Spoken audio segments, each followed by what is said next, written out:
Assalamu alaikum dear students, this is Shafiq Ahmed, teacher BMS Haji Nad. It's class 7th SST subject and today we are going to discuss greenhouse effect or global warming. Dear students, as you know, greenhouse effect plays an important role and global warming has become a great challenge, a great threat to whole mankind.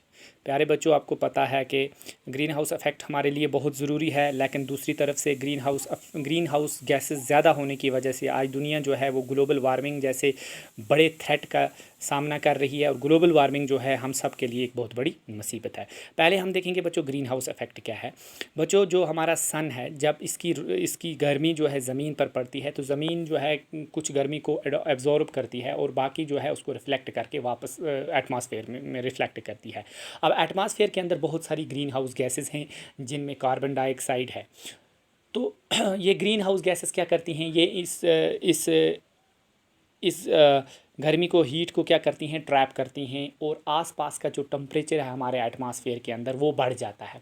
ये बहुत important है क्योंकि इसी से फसलें वगैरह पैदा होती हैं, हम लोग ज़िंदा रह पाते हैं। तो ग्रीन हाउस इफ़ेक्ट बहुत इंपॉर्टेंट है।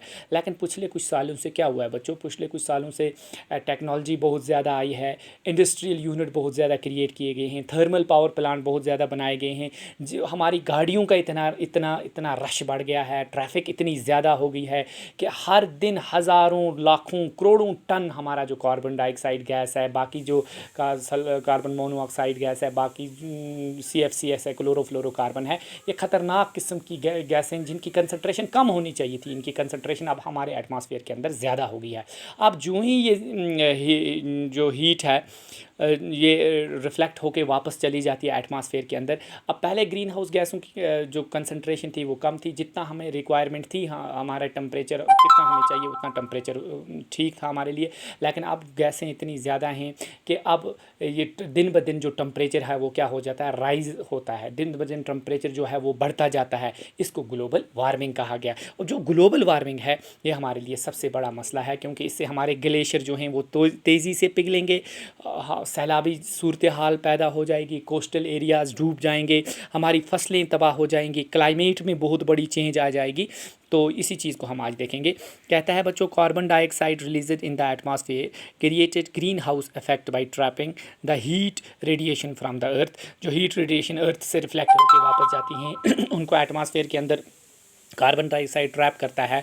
इससे क्या होता है कि टेम्परेचर बढ़ता है और इसको हम ग्रीन हाउस इफेक्ट कहते हैं।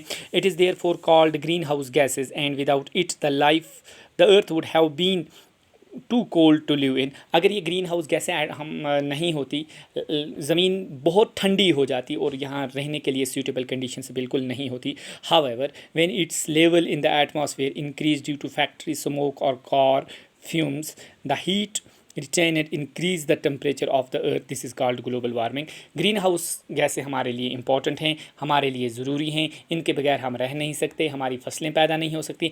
लेकिन हर एक चीज़ जो है वो अपनी मिकदार में ही ठीक है, जब उसकी कंसंट्रेशन ज़्यादा हो जाए तो वो मुसीबत बन जाती है। यही कुछ हमारे साथ हुआ बच्चों कि बहुत ज़्यादा धुआं निकला, बहुत ज़्यादा स्मोक रिलीज़ हुआ, बहुत ज़्यादा ग्रीन हाउस गैसेज हवा में गई, जिसकी वजह से टेम्परेचर दिन ब दिन ज़्यादा हो रहा है, इंक्रीज़ हो रहा है।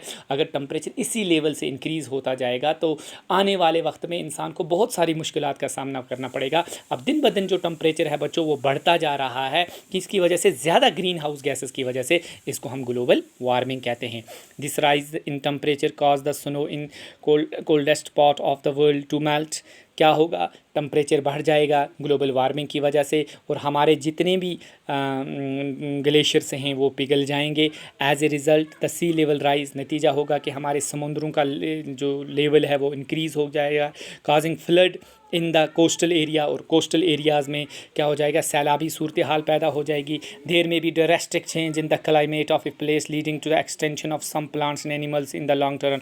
और क्या होगा, क्लाइमेट इतना चेंज हो जाएगा, गर्मी इतनी इंक्रीज़ हो जाएगी कि बहुत सारे एनिमल्स जो हैं, बहुत सारे प्लांट जो हैं वो इस गर्मी को बर्दाश्त नहीं कर पाएंगे और इस दुनिया से बिल्कुल एक्सटेंट हो जाएंगे, ख़त्म हो जाएंगे। तो ग्रीन हाउस इफेक्ट हमारे लिए इंपॉर्टेंट है, लेकिन ग्रीन हाउस इफेक्ट में दिन ब दिन क्या होता जा रहा है, ग्रीन हाउस गैसों की कंसंट्रेशन ज़्यादा हो जा रही है और उसने जन्म दिया है ग्लोबल वार्मिंग को, जो हमारे लिए बहुत बड़ा थ्रेट है।